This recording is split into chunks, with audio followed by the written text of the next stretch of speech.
We are here. What do you think of that? I just thought I'd give you guys a little bit of a musical countdown this evening. I've just sent an email out to everyone on our email list as well. It's literally, I just heard the beep saying that it's gone out to the AtsOnThis.tv community right now. So people should be joining us any second. I can see people have joined us already on Facebook tonight. So I shall start shouting some people out. Julie, good evening. How you doing? Dawn's here. Ed Wiener's here. How you doing, Wendy? Tanika's here as well. Liz is here. Alicia's here. Craig is here. How you doing, mate? Hope you're good. Sarah Jane. Very fancy intro. I just thought I'd put a bit of music together, Sarah Jane, basically. I'm like, look, let's just try something out a little bit different. If I start the broadcast like 5 minutes in advance, maybe like more people will see it on Facebook, so more people will join us. It's a bank holiday. I thought, better like just, do something a bit different. So we are just going to give people a couple of minutes to join as per usual, though. But do let me know how your bank holiday has been. I'm sure a lot of people have basically been stuck watching press conferences with people who might have been a little bit naughty when it comes to lockdown.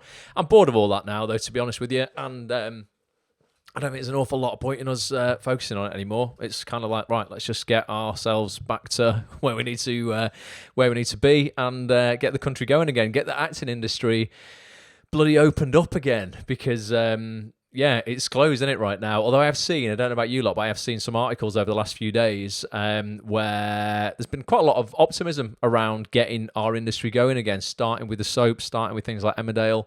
There's been some stuff released today around even opening cinemas again in America, and bringing films forward, really to test the water. There's some of the big films have gone back, but then there's some very brave distributors who are like, right, we're going to put our film out in the cinema first. Might not look like it was going to be this huge hit, but we've got an opportunity now to kind of get it out there, because people are just gagging to get themselves back into the cinema. I don't know. Let me know in the comments on Facebook. Would you be brave enough to go?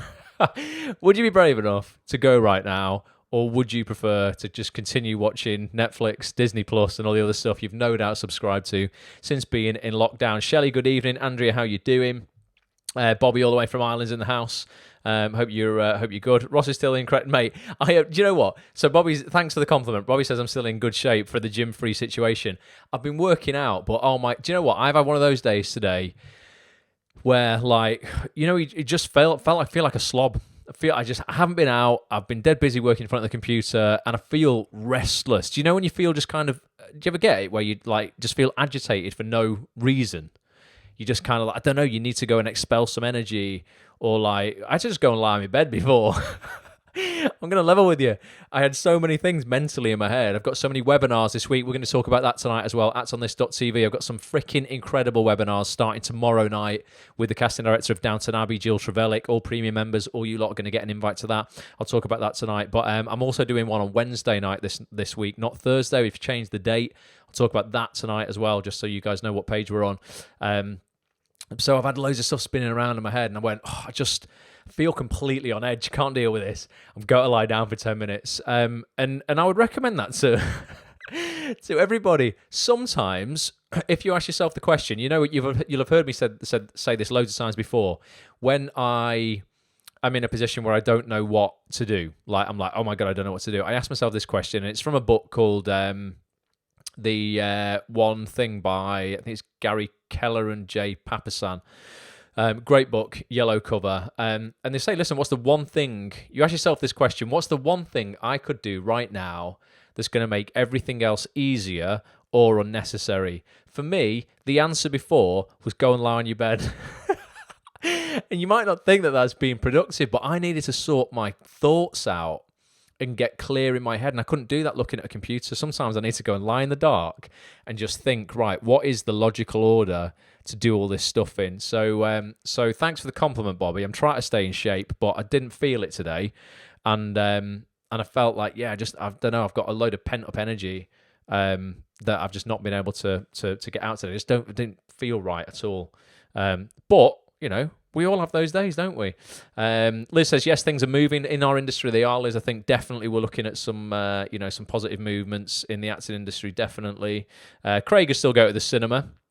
Let me know, who else would still go to the cinema if it was open? Would you, or would you Well, Dawn says she'll still be in quarantine this time next year. Jill's absolutely dying to get out.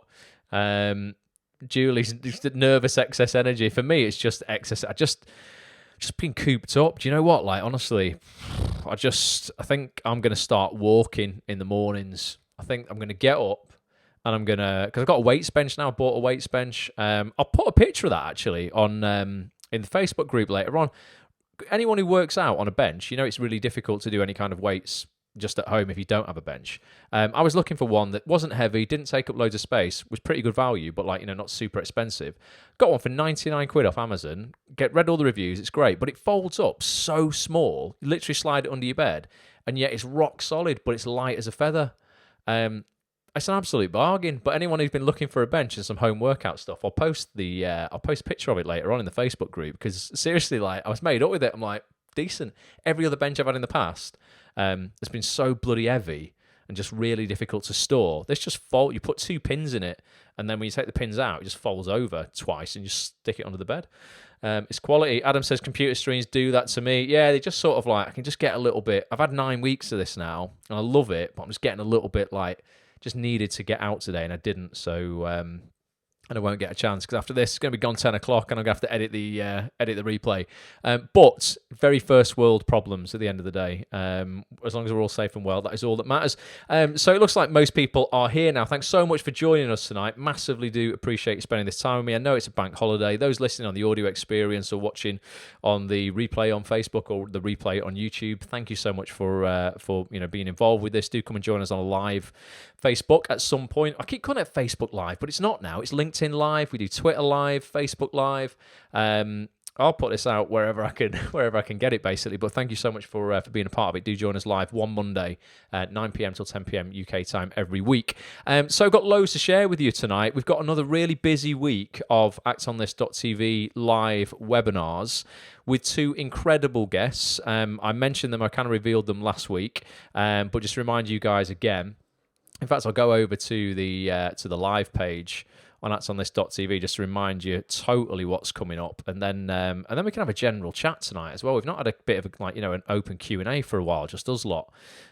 So let me open my web browser. Hopefully this will. It might go black for a second, guys. Hopefully it won't. Yeah, knew it would. There you go. There you go. I always forget to queue up the web browser. But yeah, this is if you go to actonthis.tv/live, you can always keep up to date with the schedule of live events that I'm doing at actonthis.tv. And over the last 9 weeks, we've had some absolute incredible guests. We've had Emmy-winning casting directors, directors from some of the biggest Netflix shows, casting directors from some of the biggest Netflix shows, actors, writers, producers. And this week's no exception. Tomorrow night, it's going to be wicked. It's going to be so good, this. Tomorrow night, 7:30 p.m. If you're a member of actonthis.tv, you will get access to this. If you're not, get a membership. It's £4.25 a week. It's the best thing you could do for your career.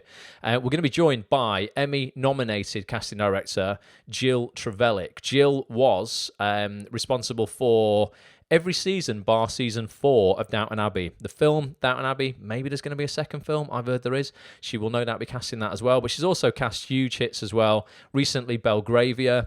Sanditon was a huge period drama as well. And then on Sky, Save Me and Save Me Too, which is a drama series with Lenny James and Saran Jones. Literally, it's kind of casting royalty, to be honest with you. I think there's only Jill Trevellick and Rachel Freck who we had on who've ever been nominated for an Emmy. Rachel won.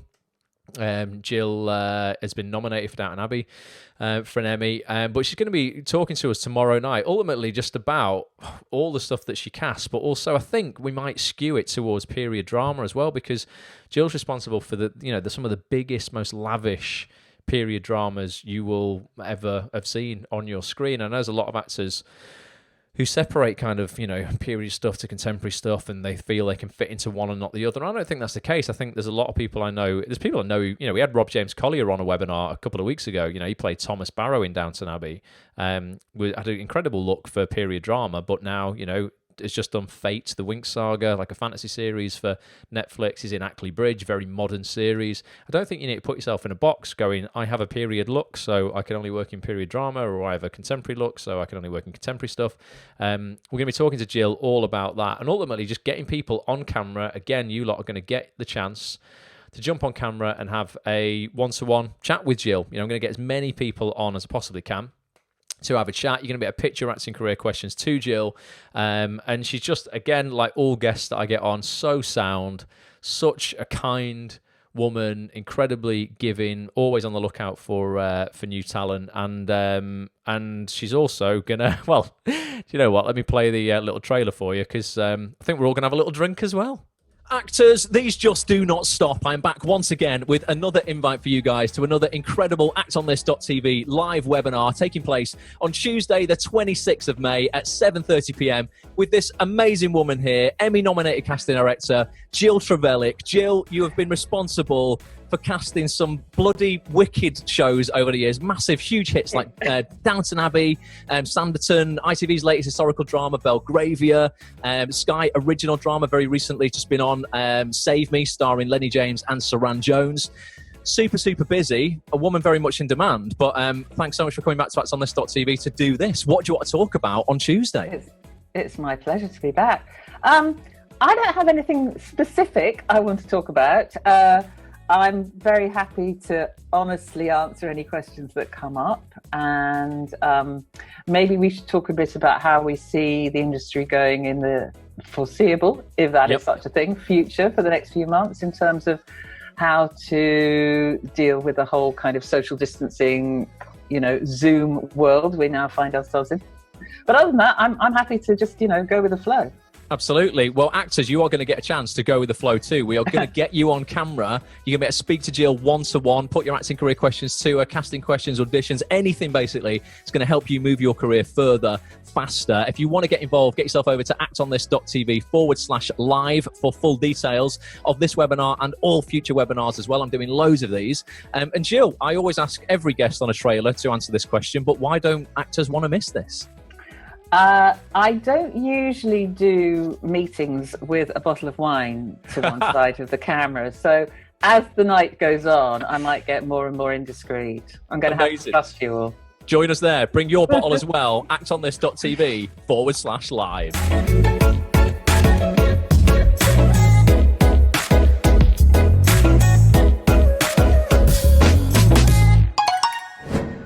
Boom. So that is tomorrow night, 7:30 p.m. If you want to be involved, actonthis.tv/live. Get your membership. You'll get access to that webinar, every webinar, recording of the last 9 weeks that you have missed, with some absolutely incredible people, and all future webinars as well. Like I say, literally the best thing you can do for your acting career. But yeah, Jill will be bringing a bottle of wine. I don't think I'm going to bring a bottle of wine. We had a bit of a social, didn't we, on Zoom last week? We're going to start doing that more often as well. I did for the first time last week something called Cocktails and Conversation, which was like just a networking night, basically, again, for members of actonthis.tv. We had over 100 actors jump on Zoom, and then we broke out into groups of 4. I set people goals to figure out, what their goals were actually around their acting career this year, get clarity on what it is they want, and then we did 2 rounds of that. So you would meet at least, you met roughly, what did you meet? 8 to 10 new actors on that call, that you could network with. We've got such an incredible community here. That's the thing that I want to really kind of like galvanize, is people's relationships. We've got so much knowledge within the community. We've got nearly 1,000 members that are within the Act on This like premium community. We've got 10,000 people in the Facebook group, and I'm like, look, we just need to get people talking, because so much of my own kind of experience of good stuff happening to me in the industry has been predicated on the strength of the relationships that I have with people. And I think the more, of those quality relationships you can have in your life, as in all areas of your life as well, forget just acting, the more value you can give each other, just the faster you will progress. And I always say that, the fastest way to get what you want is to find someone who's got it and ask them how they did it. And there's lots of people in our community who will have what you want right now. You might be starting out in your career and you're looking for something dead basic, like to begin with, to get on Spotlight. You might be looking for an agent, and then from there you might be looking for your first role on TV, and then more roles, and then a supporting role, and a guest lead, and then a lead, and all this stuff. And there's people within the community who have done that, but you need to find those people. And one way to do that was to get online and join these monthly meetups that weren't monthly actually, but now I think they will be. Do you want to do it? How often do you want to do it? Should we do that once a month, cocktails and conversation? It doesn't mean you have to drink either, right? If you're teetotal, just have a virgin cocktail. Bring a glass of water if you want. I had an espresso martini. But yeah, it was really, really good. I'll play a little clip at the end, actually. Tanika says she's gutted she missed it. But I'll play a little clip at the end of this tonight of how it kind of worked. Just at the end, we did a group bye for now. It's a little catchphrase I always say at the end of every broadcast, but we got over 100 people to shout it on Thursday night, which was quality. Peter says, yes, I was in a group with Sharon Spink. Such a coincidence as I had filmed one of my duologues earlier that day. What, with Sharon? That's awesome. Definitely once a month, says Wendy. Twice a month, says Alex. He just likes drinking. But yeah, we'll definitely do that then, because I think when we come out of lockdown, once it's eased, probably the end of June. In terms of just kind of like, when people are going back to work and stuff, we're probably not going to have access to as many people as often, so for me at the moment, I can do 2 of these webinars a week because we've got a kind of an audience of people who can get involved with them in terms of guests. That are not super busy in our industry. So, that's why we're getting top casting directors, top writers, top actors, top directors, because obviously they're not working on anything. But obviously when lockdown restrictions ease, that's not going to be as easy. So I'm going to try and bring you guys like 1 feature a week, which I still think is incredible value for £4 a week. You'll get 90 minutes of coaching. Plus, actually, sometimes these are 3-hour long webinars, these. And it also means, I don't know, let me know as well, feedback-wise, right? Because this is something else that I've been playing with. Because you're getting 8 of these a month right now, I don't know about you, but sometimes I'm in memberships all over the place in different areas of my life, right? So, I might run a membership community like this, but I'm part of a lot of other memberships in different areas. And sometimes more isn't always better. You might feel like, I'm getting 8 of these and this is really, really great value.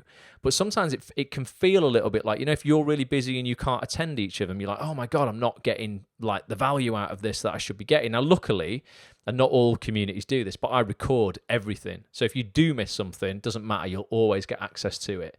But I think 1 a week when we get out of this period might actually be better for people because you're going to be able to plan a little bit better in terms of you can make sure you're there live and then you're going to get the opportunity to jump on camera with the guest as opposed to catching up on the recording. So just let us know your thoughts on that, because it is something that I've been thinking about going, actually, what is giving everybody 8 of these a month overwhelming some people, where they're like, oh my God, I've got so much, that's 12 hours of content a month, which is incredible value, but sometimes it can be a bit overwhelming, a bit like, oh my God, can I get through it all?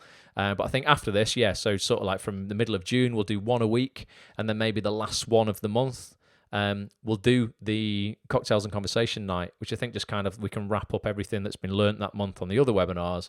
People can network with each other, and by that point, hopefully, people can collaborate in a lot, in many different ways. It isn't just jumping on Zoom or doing a lockdown Skype web series or something like that. So let us know. And when we do go to 1 night a week, what night do you want to do? Tuesdays or Thursdays. Obviously, I'll still do this every Monday. I've been doing this every Monday for 6-7 years.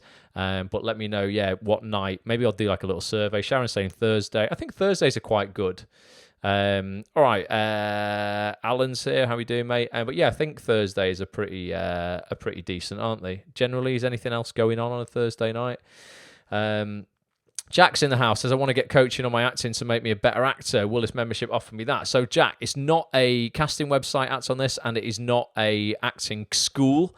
That's something that I've never wanted to kind of get into, mate. There's so many acting schools out there. What this is really the element that I don't think any acting school teaches you. So I went to one of the best drama schools in the country. I still came out, Jack, completely unequipped to work in this industry. I knew how to act before I even went into drama school. I honed my craft within drama school, but I came out, mate, and I knew nothing about the business of the business. So yes, you need talent. You need to train without a doubt. But I think the most important skill after actually being able to act is understanding the business of the business and the industry in terms of turning your skill into a job, and then, you know, obviously earning money, so that you are not like 99% of actors who their acting really is the thing they do on the side. They pretend to themselves that, you know, they work in a bar on the side, but they don't. That ends up being their full-time job, and then they're scrounging for as much, you know, acting work as they can get, actually working 40 hours a week in a bar or in a shop, like I did when I left drama school, mate. I left drama school and I worked in a shop for 40 hours a week, kidding myself that, you know, somehow my acting talent was going to get discovered, and it was absolute bullshit. It was never going to happen. And it wasn't until I started learning about the industry. I started working for a casting director, and I did that for 2 years, and I learned so much. I thought, holy shit, like, we've been lied to as an industry. Like, it's not the best person for the job always gets it. The most talented person gets it. People will discover you. It's bollocks. It's those who actually make their own luck, work hard, and go out there and get it that succeed, mate. So Act on This ultimately is the honest knowledge that you need. It's probably the greatest knowledge platform on the planet for actors who want to work in high-end TV. So I sit down once a week with a top casting director, an agent, an actor, a writer, a producer, a director, and ultimately chew the fat in a really honest, matter-of-fact way about what it is that we need to do as actors to have more success. You know, if it's a casting director, what do I need to do to get in the room with you? If it's an actor who's had a lot of success, how have you done it? If it's a director, you know, how do I end up working on set with you? So it's the missing piece, I think, for a lot of people. That's what Act on This is. It's the part of the puzzle that no book teaches you, no drama school teaches you, no acting class teaches you. They teach you how to act, but nothing else. And from my own experience, I'd left drama school knowing exactly how to act, and I thought I was good. I had to be good to get in. It's like the bloody X Factor to get in. There's 2,500 people apply every year, 25 places. So you're that 1 in 100 if you get in. So I knew I could act, but I went 4 years banging my head against a brick wall, couldn't really get an agent, signed with the wrong agents, couldn't get work. And it wasn't until I really understood the business that when I really understood it, mate, it took 6 weeks to get my first job on telly. That was it. And then haven't stopped working since over the last decade. So yeah, if you want to learn how to act, that's a very different thing. There's a lot of great classes, and as a community, lots of people in this community go to loads of different classes. It depends what area of the industry you want to work in, TV, film, theatre, very different styles of acting. But we can help you with that, mate. If you need any suggestions, join the community. We've got a forum on the website where everyone, can network and ask questions.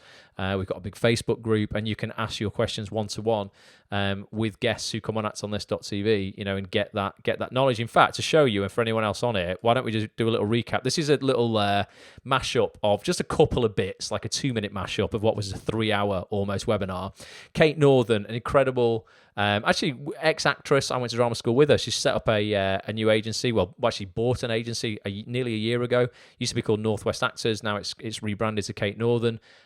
Kate's doing incredible work. Her actors are working in some incredible shows, and she came on to do a webinar with us to talk again about the no bullshit, no frills kind of honesty around the industry to get representation if you're an actor right now and you're unrepped.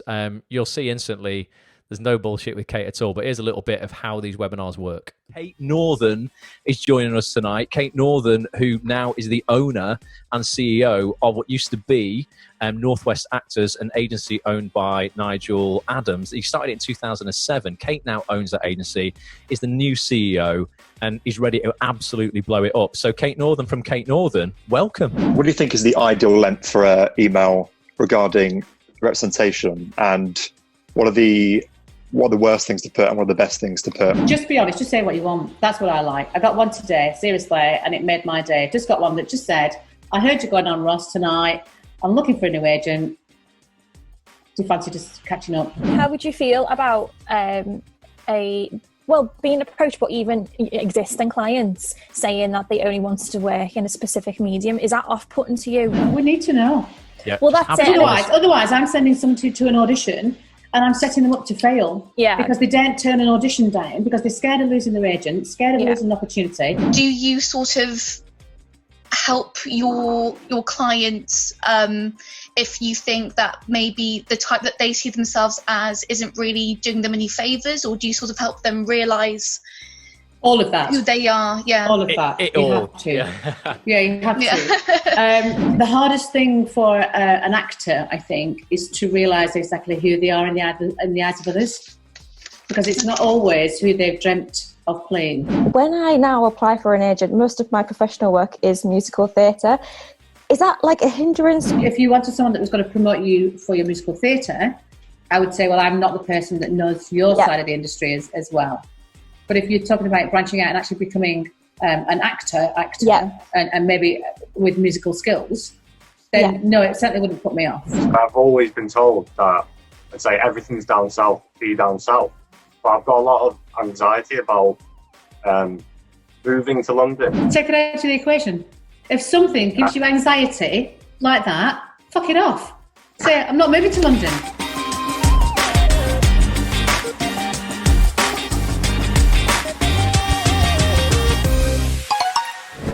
Very much straight talking Kate, gets straight to the point. No, she's awesome, honestly. I can see people in the comments saying, like, you know, Kate is fierce, she's amazing. She's honestly, like, you know, the agency that she's taken over is right now just, you know, it's under her control for a year, but I just know she'll grow it into something massive in the industry. Her clients are already working in great stuff, so give it a little Google. Who emailed Kate as well? Who has got in touch with her? I know she said, you know, she was catching up on emails. It might be a little bit till she can get back to people, but I'm sure she will look at everybody's stuff. So if you were on that call and you spoke to Kate and you haven't reached out, why not? You know, is it fear? Don't be afraid. She's the loveliest person, honestly. Brendan said that she reminds him of... Oh, where's your comment gone? Senior nurse. So many senior nurses I work with. That's because Kate was a nurse for so long, Brendan. I bet that's it, mate. But yeah, no nonsense with her. She's great. Rita says she's brilliant, badass. No, she is. She's good. But yeah, definitely reach out to Kate, guys. You've got absolutely nothing to lose. You know, she's actively, as Janet Hampson was, and Janet Hampson signed a lot of you guys when we did the webinar with Janet. You know, Kate is actively looking for people to, you know, expand the agency with, and as she said in the webinar, no specific age group, no specific type. She just gives a shit about talent. That's it. If you are talented, Kate wants to hear from you. So yeah, Alicia says I did obs. Yeah, good.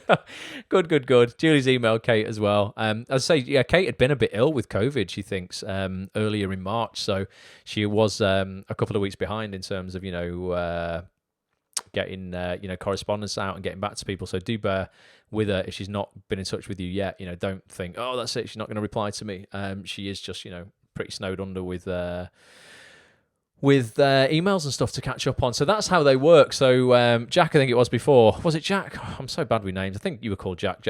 Yeah, that's how the webinars work, mate. So it is a knowledge platform Acts on this, as opposed to an acting school, definitely. But, you know, let us know where you are in the country, mate, and we can suggest, you know, some great classes and stuff for you to attend. You don't have to go to drama school, but don't get that twisted with thinking you don't have to train. I'm a massive advocate of saying, you know, you know what, it's not even like, it's non-negotiable. Yes, you can be naturally talented, you can have a knack for acting, you can just be a performer, you know, you've got that charisma, but if you can't sort of control that energy and understand from a technical aspect how your performance is viewed, you know, on a camera, knowing little things like when you're, you know, on a drama and it's what's called a single camera production, so there's one camera and it's shooting you from this side, and then it'll switch around and shoot the other person. Just knowing little things about, in terms of, like, you know, where you are in the frame, you know, how, whether it's a single shot, whether it's like you on your own, whether it's a, you know, an over the shoulder shot, they call it like a dirty single, they call it, where it's just one person in the frame but there's a bit of someone's shoulder in the frame. And you know, ultimately just knowing the technical aspects of your performance, where you are, hitting marks, you know, all the kind of stuff you would learn by being on a TV set effectively. You can't really learn that unless you're on a TV set. And sometimes people do get lucky and they just land the job and, you know, that's where they learn the craft. But for most people to get on that set, you got to go and learn those skills somewhere else first. So there's a lot of, you know, fantastic acting classes throughout the country that can teach you that stuff. And Audition Technique as well. I think acting for audition is very different to acting on set as well. So much more imagination involved. And you're often in a very false environment. You sat down. People always have this thing, I'm doing a self-tape, but I've got to come into the room and sit down. How do I film it? You know, there's a lot of things that you've got to kind of just give a hint to or gesture to, in terms of, you know, how, if in a self-tape where it says, oh, you know, such and such a body hugs Jill and then smiles and then they begin talking. You know, how do you do that on a self-tape? Go, you know, without miming and looking like a dickhead. there's lots of things, yeah, just in terms of to learn, in terms of how to self-tape, how to audition, and then when you get a job, obviously what to do on set. And the more confident you can be before you go on set, the better the job you're going to do. So learning it before you go on is better for everybody. It's much more efficient as well. So we can always help people with acting classes.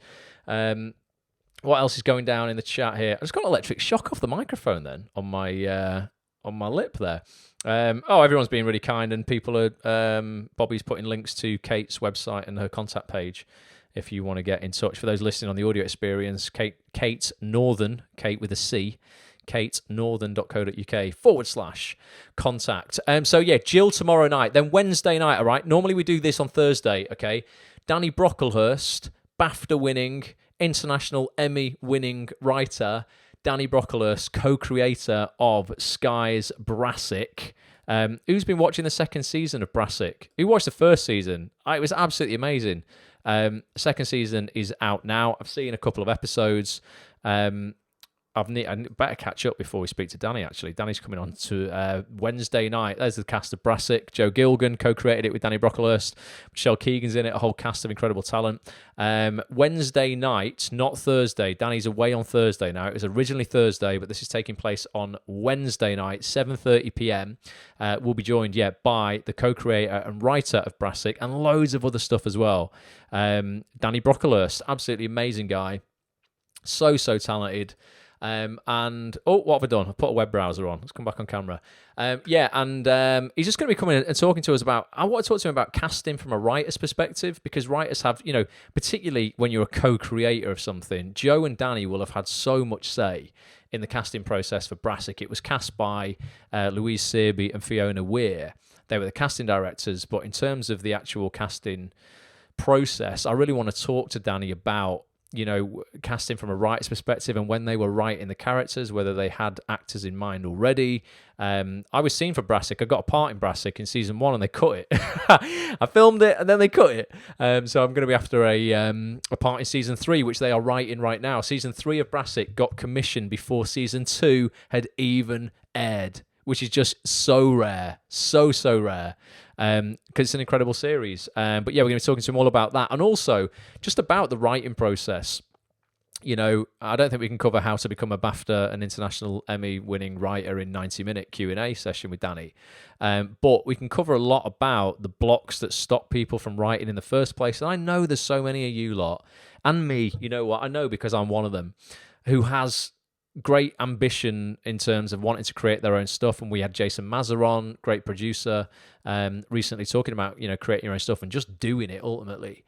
But I know there's a lot of us who want to write and, are maybe just a bit scared to, or not making time to. I'm guilty of that.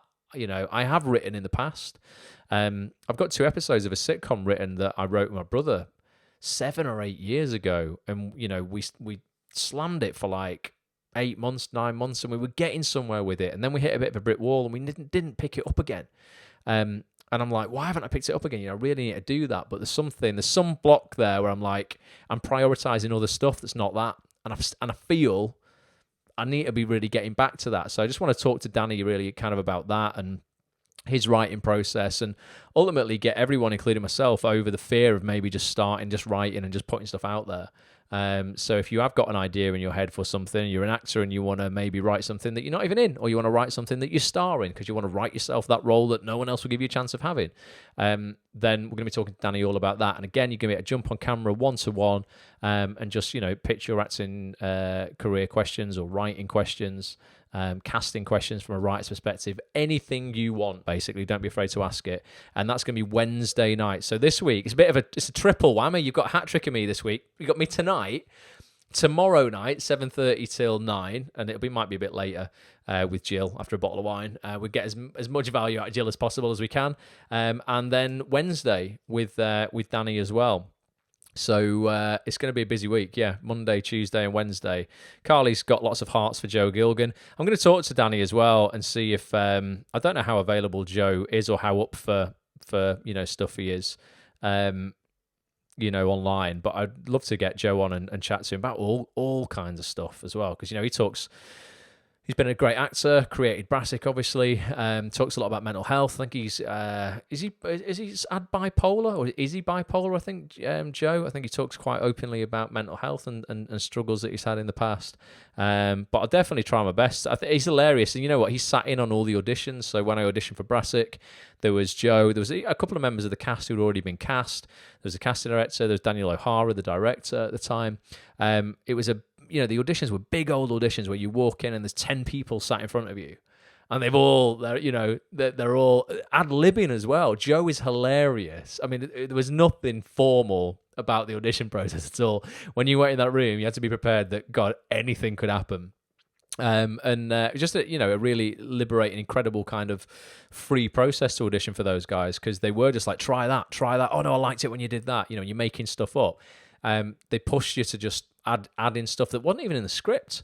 And I think, I don't know for sure, but I think quite a bit on set was, particularly from Joe, was like that, where he would ad lib and make stuff up. And I think you can see that sometimes in the scenes where it's just so funny.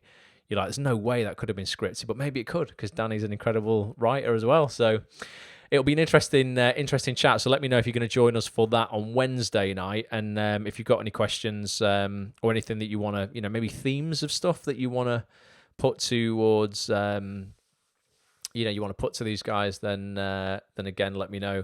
Andrea, you said that Unstoppable said no to your film. At least you sent it off, though. So Unstoppable is Jason Mazza and Noel Clark's production company. So yeah, you obviously sent your stuff off. But it's one step closer to a yes, Andrea. Every no you get, one step closer to a yes. J.K. Rowling did not quit when she got like 50 no's or whatever she got initially with Harry Potter. Now she's one of the richest women in the world. So keep going. Carly said Joe's also dyslexic.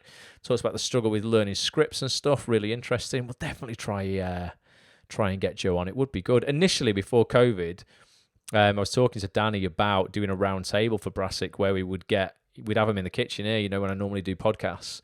We'd all sit around a table and Joe would be involved with that. Joe, Danny, and another cast member as well. I was trying to get Michelle Keegan, but obviously, lockdown ain't going to happen. But we've got Danny, and then maybe we'll be able to get Joe. If you all behave and Danny has a great time, I reckon he will then, big us up to Joe, and maybe he'll come on. Because you know what? Yeah, I think Joe's done a podcast for Brassic. Brassic has an official podcast, so that's something. That's maybe a little teaser for him. I can say, listen, why don't you come on, do a webinar with us and promote your podcast, and then we'll all go and download the podcast, and then it's worth his while coming on, spreading the message. And obviously we've had Steve Everts from Brassic, Farmer Jim. He's been on Act on This.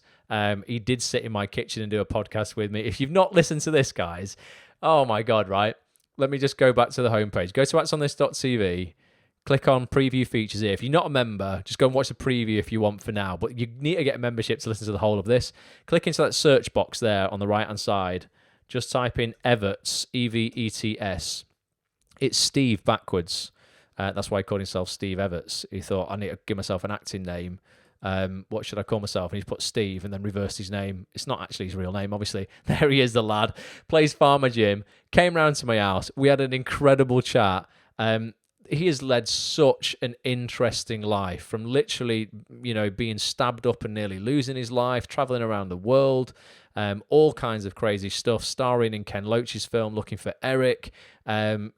Just absolute legend, so honest. Again, no bullshit, but so wise as well. I know he acts a bit of a crazy guy on Twitter.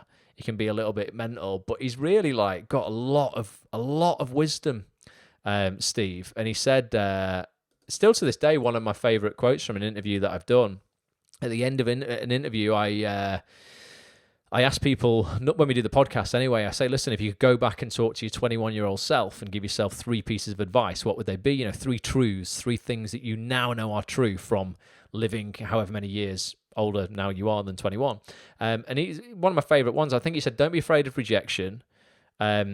He said something about change, like don't be afraid of change or something. But he said, and decorate your life to the best of your ability before you end up dead. And I thought that's just the best. It's just one of the best things that someone's ever said on one of the podcasts. Decorate your life to the best of your ability before you end up dead. And it's so true, isn't it? You know, and as Carly says in there, he loves actors too. Yeah, he's very supportive of all actors and up and coming people, and he's super open to chatting on Twitter and stuff. Just follow him on Twitter. He's hilarious. He's been going around doing videos about staying alert because of the government's "Stay Alert" slogan that are just absolutely crazy. But yeah, he's awesome guy. So do follow him. And if you've listened to that podcast, drop him a tweet and let him know that you've heard it as well. He likes a little humble brag. He doesn't like bragging, but if someone says something nice about him, he always retweets it and like as a comment and puts something like bragging dickhead alert or something. But he's a top bloke, really good guy. So we've got then, so that's happening this week. Yeah, Jill Trevellick tomorrow night, Danny Brocklehurst Thursday night. If you're not a member, become a member. Come and join the community. And like I say, moving forward, we will be from the middle of June, probably doing one webinar a week on a Thursday night. I'm guessing from people's comments on here, most people said Thursday. And then on the last Thursday of the month, we will do a cocktails and conversation evening where we get everyone online for an evening. And again, we break down into small groups. We had about 120 people on Thursday, and we broke down into groups of 4 people. 4 to 5 people per group, and you just get a really real good chance to have much closer, more intimate conversation about your career. And they're structured, at the start of the calls. I give people things to talk about, topics to talk about, and outcomes that they want from those conversations. So it's not like, let's just go on and have a laugh like a youth club. I mean, there is that part of it. It is a laugh, but you should come out of that evening with some direction and some clarity, and some resources and some more relationships that are going to help you get further in your career faster. So we've got 19 minutes, folks. What do you want to chat about? Do you know what? I want to couple of things I just wanted to ask you for feedback as well. I'm going to start. I've been asked a lot, since lockdown. I've been doing a lot of voiceover from home. And some really decent stuff, some national TV adverts, some quite big corporate jobs, lots of work from my bedroom ultimately, and a real quite a ghetto setup in my wardrobe in my bedroom. But the quality sounds awesome because of just some little tweaks that I'm making to stuff. And loads of people have been asking about voiceover and realizing that if this lockdown is going to happen or might happen again in the future, if we end up being locked down again in the winter because cases of COVID rise again, that voiceover is a very viable route for a lot of people to earn some money whilst they are at home. And I was thinking, maybe... I don't know, a lot of people are like, what do I buy? How do I do it? How do I set this kind of stuff up? I mean, would it be useful for me to set up a page on Acts on This where I just kind of list kit? Same for self-tapes as well, where it's like, literally just show you exactly, I mean, I obviously don't know all kit, but just show you exactly what I use. I'm not going to recommend stuff I don't use. I'm not going to go, here are 5 microphones you could buy. I'm just going to go, here's what I use. Here's a link to buy it. And, here's how I set it up. Ultimately, I mean, I was thinking, just to give you guys some really, quick stuff that you can action. And it's not super expensive either in terms of the whole setup for my entire setup for voiceover, bar my computer. Obviously, most people will have a laptop though. They can be quite expensive. But the actual setup for a studio arm, there's the mic that I actually use. I recorded some adverts for Costco on that the other day. The studio arm, the mic, a piece of software to connect yourself to a studio anywhere in the world. The whole setup is probably like 120, 180. Depends how much your wardrobe is again.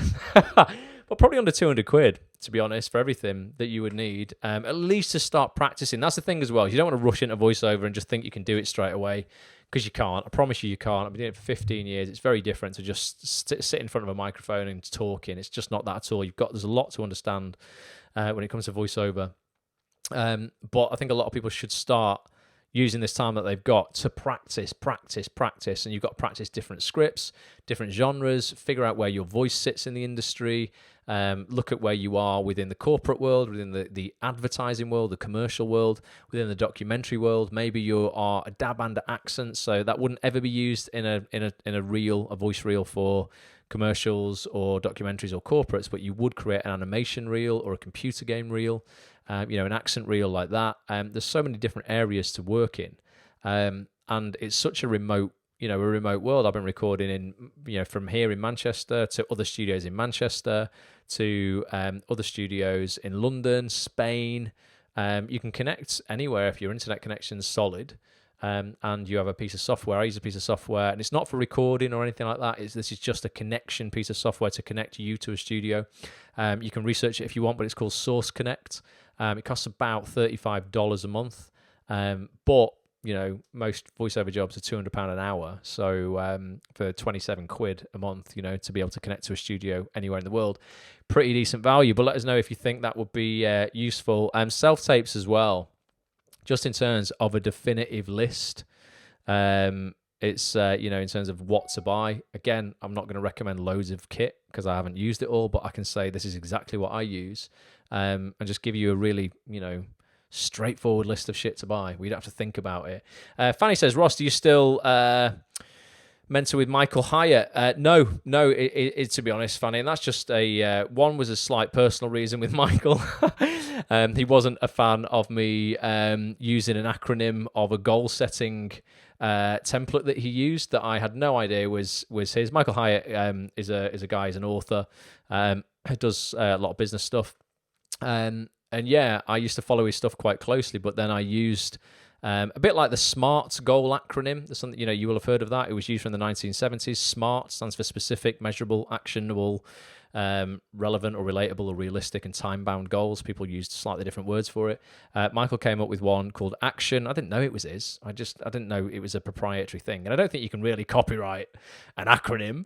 But he went a bit mental at me, to be honest, Fanny. I thought it was quite unreasonable. So yeah, no, I don't. Fell out with him, to be completely honest. But I've not seen anything of him online really at all recently. He's getting on a bit in years. Maybe he's pulling back a bit, but I don't know. He did do it, to give him his due though. He did a great course that he no longer does anymore on goal setting, which is really useful.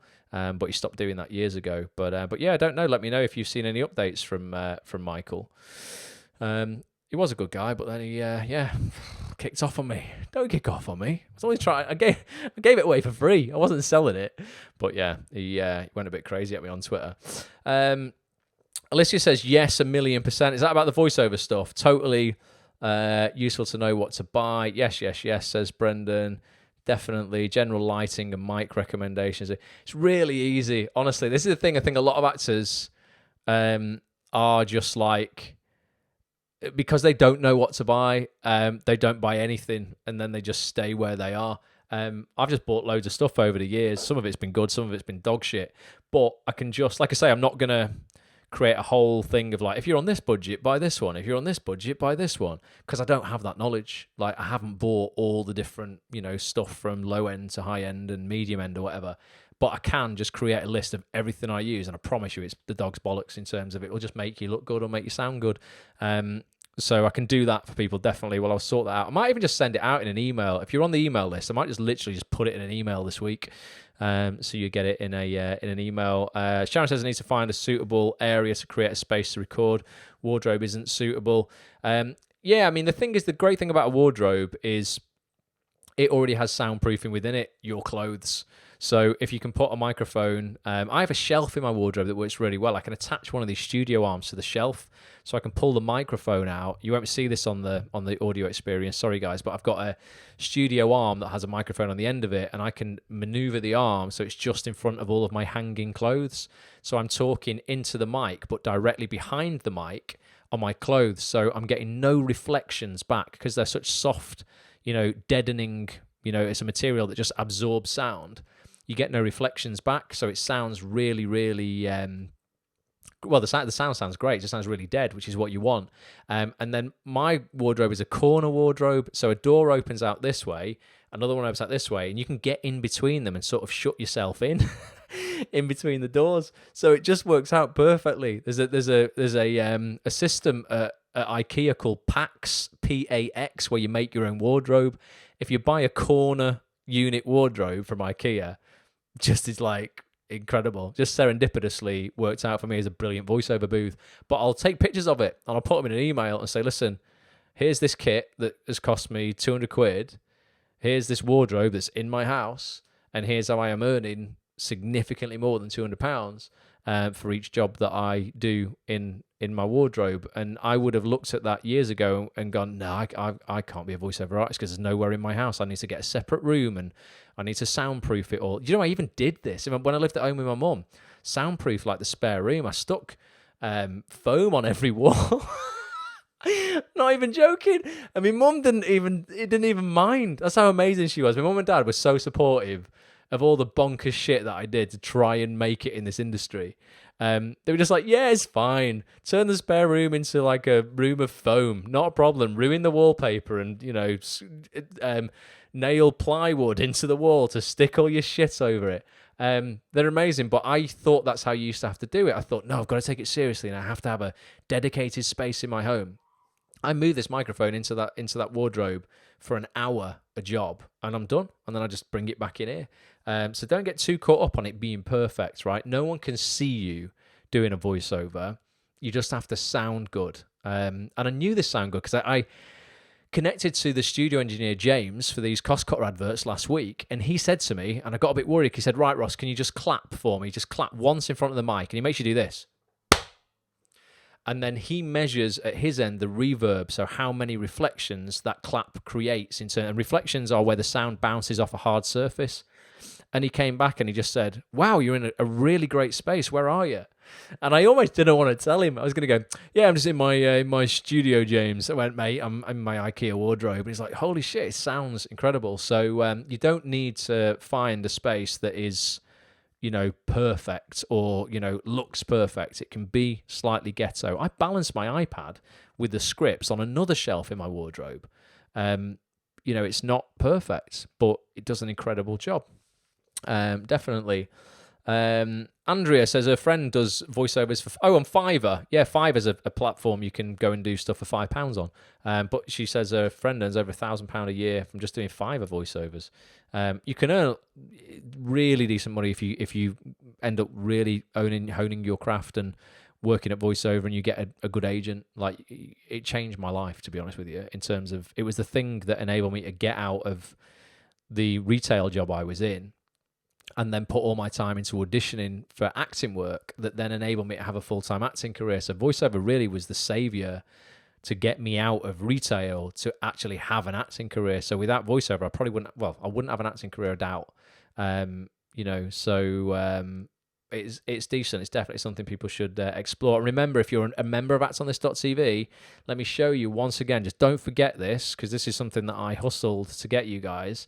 If you go into your members area when you have a membership, you click into your premium membership, the purple one, scroll all the way down to the bottom of this page, and you will see at the very, very bottom there, it says save on voiceover training. I won't click into it because it will give the discount code away. But it says save on voiceover training with Gravy for the Brain. Gravy for the Brain is without a doubt the best online voiceover training company on the planet, run by Peter Dixon and Hugh Edwards. I've got an interview you should listen to with Peter Dixon as well, which is going to be in the actors section, I think. So I'll have to click on show more here. Have we got Peter somewhere knocking about on page 2? Where are you, Peter? There he is, the lad. Alexandra Buck! That's Peter, the voiceover man from The X Factor. We sat down in a fantastic studio, one of the most famous studios in London, Hackenbacker Studios, where they mix things like Killing Eve. And we did a podcast on voiceover, breaking into the voiceover industry. And we talk about Gravy for the Brain, which is Peter's training company. You guys get, if you're a member of actsonthis.tv, you get 25% off your subscription to Gravy for the Brain. So do get yourself that discount code. Don't sign up without using it, because you'll be wasting money. It's still not a waste. It's worth the price that he charges for it, but save 25%. Why wouldn't you? So it's there for you in the members area. So don't forget that. So Fanny's saying, can I ask who you mentor with presently? Well, in terms of the word mentor, for me, Fanny, really are just people who ultimately inspire me in lots of different areas as well. I don't have someone that that coaches me, that I check in with, that I'm like, what I've found that's been really, really valuable, I used to, like people like Michael, who you mentioned before, and lots of other people, I used to pay people, Jeff Walker, thousands of pounds a year, and it was well worth it. I tell you, it was so worth it. To coach me in different areas of my life. Some people I would pay a lot of money to coach me in fitness, some people in business, some people in acting, lots of different areas. And that was, years ago when I didn't really, I was just starting out in most areas of my life, trying to be, build the best version of me. What you find that's fantastic though, is when you really, really invest in yourself and you start getting results and you start hanging out with those people, they introduce you to other people, they introduce you to other people. And then it gets to a point where you become friends with lots of people and you mentor each other in a way, and hold each other accountable. So there are definitely people in my life who have become my friends who are very successful in different areas, who can help me become better in areas that they have mastered or are mastering. And equally, they ask me for help, on online stuff, business, video, audio, and we can help each other out now. So I still listen to a shitload of podcasts on a daily basis, all on every area of, to do with mindset, positive psychology, our industry. Obviously, I get to interview. The beauty of Acts on this is I get to interview successful people twice a week now as well. So they're kind of mentoring me and you lot who are taking part in those webinars. They're mentoring all of us on those webinars. So I'm learning loads from everybody else as well. So yeah, I mean, Gary Vee still plays a big part in my life. Lewis Howes I still listen to a lot. Pat Flynn, he's a great guy for internet marketing. Vishen Lakhiani, incredible guy. If you want to study someone who is big on positive psychology but takes it to a level where a little bit of woo-woo-ness is added in, but it's not too much in terms of like, there is science behind it in terms of being able to, and this sounds mental, right? But literally, with, you're going to think I'm fucking crazy. With brain waves in your head, we have like alpha waves, beta waves, delta waves, and you can see these on scans of your brain. You can see these different wavelength, these signals, happening in your brain all day, every day. These electrical impulses. Actually tapping into delta waves, which are kind of like, the longest waveform. They happen a lot when you sleep and you dream. And when you dream, I mean, fuck knows what happens when you dream. God knows where you end up, because we can end up anywhere. I've had conversations all over the place with people I know, don't know, dead, alive, when I'm asleep. It's crazy the power of your brain, how it can take you to places that feel like reality. And Vishen talks a lot about being able to utilize and tap into your brainwaves, effectively the frequency you are emitting, and bend your reality towards what you want. And even if that sounds absolutely crazy and you're like, well, it just sounds like unreal, is it not better to at least believe you have the power to do that, as opposed to believing that you definitely don't have the power to bend your reality, influence your reality, bring things into your life? People, and I think it gets a bad name, I don't even like using the word, but manifest. Everyone's like, oh, manifest, man. I'm not really into that word, to be honest. Manifestations, to me, sounds like it's something that just magically appears. But I do feel that, if you put the work in, and your mindset is a huge part of that, your belief system is a huge part of that you really can bend your own reality, shape your own reality, and definitely attract things, and people into your life. But that's down to your behavior. There are definitely things that have happened in my life and successes that I've had or opportunities that I've been given that my brain could never have figured out how I was going to make that happen. And it's almost like they've fallen in my lap. So maybe there is a little element of that, appearing out of nowhere kind of stuff, but it's always stuff that I've been very focused on getting, but I just didn't know how I was going to get it. So Vishen, Vishen, Lakhiani is Lakhiani. He does something called a 6-phase, I think it's a 6-phase meditation, which is really good as well. If you don't like meditation, I'm not a fan of meditation. I can't sit still, and I can't empty my mind. But he does a 6-phase, like active meditation, where you are encouraged to think during your meditation, and I love that. It's all about just envisioning things that you want, and putting that out there. That's really cool. So he's someone that I follow quite a lot. I don't have one mentor in my life right now. I have many, people that I learn from, and then equally, I'm very lucky to just know a lot of successful people through doing what I've done, and we all help each other out. So I'd recommend that to anybody. Again, it's all predicated on your relationships. The better your relationships with successful people in this world, not because you want anything from them, because you want to give stuff to them, the more success you will have, without a doubt. And that's what we're creating here, a little mastermind.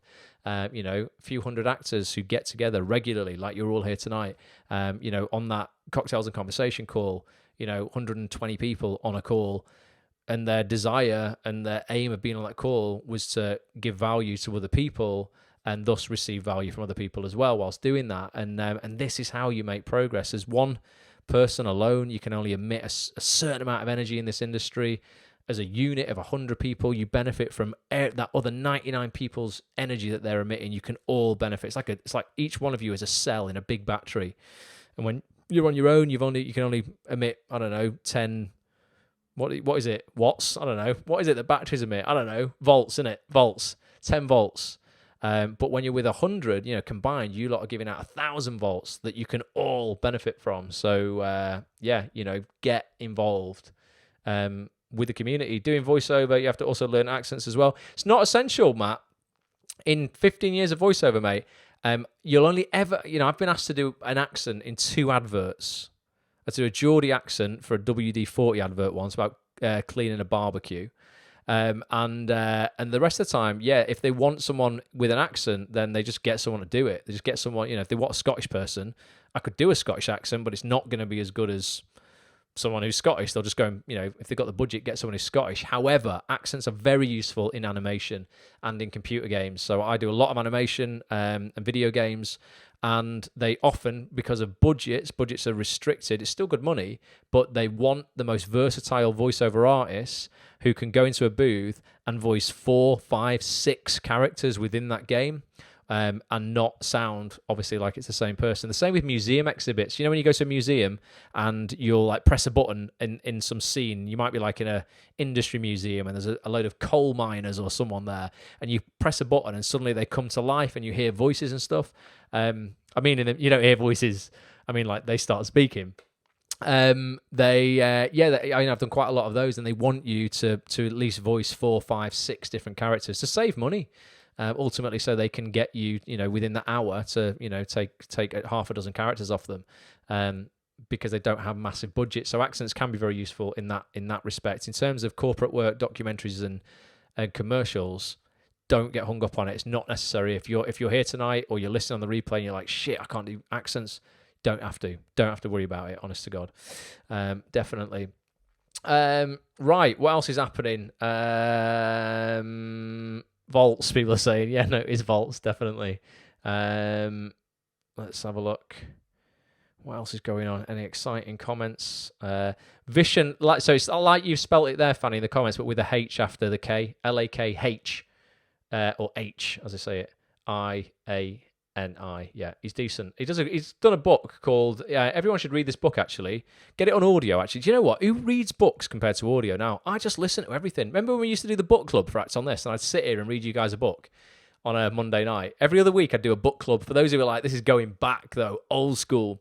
I would sit here every other Monday and we'd do the Acts on This TV book club, where I would read a chapter of a book. And over the space of 2 months, we would do like 4 chapters of this book. So everyone would get a real good gist, and you wouldn't have to read. I'll do it for you. But I've just started listening. I don't really buy books now. I just get Audible credits, and I just listen to books. The Code of an Extraordinary Mind is Vishen's book, or one of Vishen's books. The Code of an Extraordinary Mind. Listen to it. Get it on Audible. If you subscribe to Audible, you can get credits for like £7, I think, or something like that. I get one a month for £7. Or if you want to buy like I think it's 24 credits up front, it's like £5 a credit for about £140. So it's really good value. But yeah, I just listen to audiobooks now as opposed to read anything. But I did buy a computer game magazine because I wanted to relive my youth. I wanted to smell the pages of a magazine. It's nothing quite like that smell of a lovely, freshly printed magazine. Used to always read books as Alicia before bed. Now whenever I start reading, I get sleepy. Shelley's reading, Polly's reading. I love the book club, really miss it. Maybe if people want to do book club. Tony Rossi, how you doing, mate? Maybe if people want to do the book club, we might do a little book club as well at some point, definitely. Highlight of my whole week, says Fanny, the book club. Maybe I should bring the book club back then. Definitely. It was good though. All the books behind me on the shelf there, we read on the book club. There's loads of great books I can recommend you though. Definitely. You should read my favourite books out of that whole book club. The One Thing, definitely. Like I say, Gary Keller and Jay Papasan, The One Thing, great book. Greg McKeown or McEwen, I don't know how you say it, McKeown. He did a book called Essentialism, which is about just getting rid of all the shit in your life and just looking at, the essential rather than, spreading your time around all these 50 different tasks. Focus on the one, and rather than making like 1% progress on the 50, you make 50% progress on the one in just the same amount of time. That was a good one. The Slight Edge by Jeff Olson, incredible book that we did on book club, was really good. Who Moved My Cheese? I can't remember the name of the guy who did that. Dr. Someone. That was a really great book. On really just kind of, it's a fictional story of these mice in a maze, but it's just how people go about their life, like running the rat race or the mouse race. But that was a really decent one, yeah. Who Moved My Cheese? But there was loads. You can still go to the Act on This YouTube channel, youtube.com/Act on This TV. And if you go in the archives, you'll see the replays of every book club we ever did. There's hundreds of videos on there. If you want to just, discover some great books, because they're golden, honestly. They're evergreen books, those. They'll never go out of date. Just seen in the dedications that Vishen made in the book, his first dedication was to Richard Branson for suggesting to him to write the book. I thought you were going to say he'd given me a dedication in the book then, Alex. That's great, definitely. When Ross turns to the side, his quiff looks like a huge curl. It's mental. Look at the state of my hair. When are we going to get out? Look at that. When are we going to get out of lockdown and I can get my hair cut? My quiff is getting more and more ridiculous. I'm growing these wolfy bits at the back of my hair here. I mean, look at that. What is that? Sorry for the audio experience. You don't want to see this. It's horrendous. And more grey hairs appearing on the side. That's probably from doing 2 webinars a week, though. So yeah, lockdown life, innit, Alicia? That's how we roll. Right. Well, I am gonna love you and leave you. Thanks so much for being here. If you've been here for the first time or you're listening on the audio experience for the first time, thank you so much. It does mean the world. It's a bank holiday. You could have been doing anything tonight. I appreciate that you, you've joined me as opposed to Netflix or whatever. And yeah, please join us tomorrow night with Jill Trevellick. Going to be an incredible evening talking all about casting, her experience of Downton Abbey, Belgravia, what else she's cast recently, Save Me, Sanditon, massive stuff. Like literally, particularly if you want working period drama, the most lavish, expensive period dramas literally the world of television and film has ever seen. Jill has cast those, so do come and join us for that. We'll get you on camera if we can. Put your acting career questions to Jill live. And then Wednesday night, Danny Brocklehurst, BAFTA-winning writer, International Emmy-winning writer, and co-creator of Brassic with Joe Gilgan, is going to be taking your questions live on casting from a writer's perspective, co-creating and creating your own work, and ultimately getting us all over our blocks and our mental blocks about why we're not writing our own stuff and winning BAFTAs ourselves. So do come and join us for that. Let me know if you need anything. Drop me an email. You guys who are members will get your invites to the calls via email tomorrow and on Wednesday. But if you log into your members area, click into the live call section, you'll also see them there as well. It's dead easy to find. You can click the purple bar at the top of the screen when you log in, and that'll take you directly to that area as well. I've tried to make it as easy as possible, but you will get them through email as well. So thanks for being here. I'm going to play you this clip from the end of cocktail and conversation from Thursday night. I got everyone at the end to do as a bye for now. So I won't say bye for now yet, because I'll just play you this clip and it'll say it for us. But thanks for being here. Honestly means the world. Let me know if I can do anything for you. And yeah, what's Alex saying? Don't inflate his ego even more. What were you saying there? What was that about, Alex? Jealous or what? Please, Ross, end on a Johnny Bravo impression. Showing the guns off. The guns are kind of... see that? Shoulder cracks. The guns are still getting a workout, but I'm not doing anywhere near as much cardio, honestly. I might go for a walk now, actually. Right. check this out. Where is it? I've got to have it here somewhere. Where's Bye for Now? Here it is. Look, remember the advert, If Carlsberg Did? I was like, I've got to put this out there. If Carlsberg did acting communities, this is what it would be like. I'll see you next time, guys, all right? I won't say it because you're going to get it now. Well, thanks for being here on the first Cocktails and Conversation evening. Thanks so much for everybody for staying. I hope you've really got clarity on what it is you want right now. I hope everybody's not too drunk. My espresso martini is well and truly gone. There's another one in the fridge. But until next time, guys, I'll give us a countdown. You ready for the bye for now? In 3, 2, 1. Bye. Bye.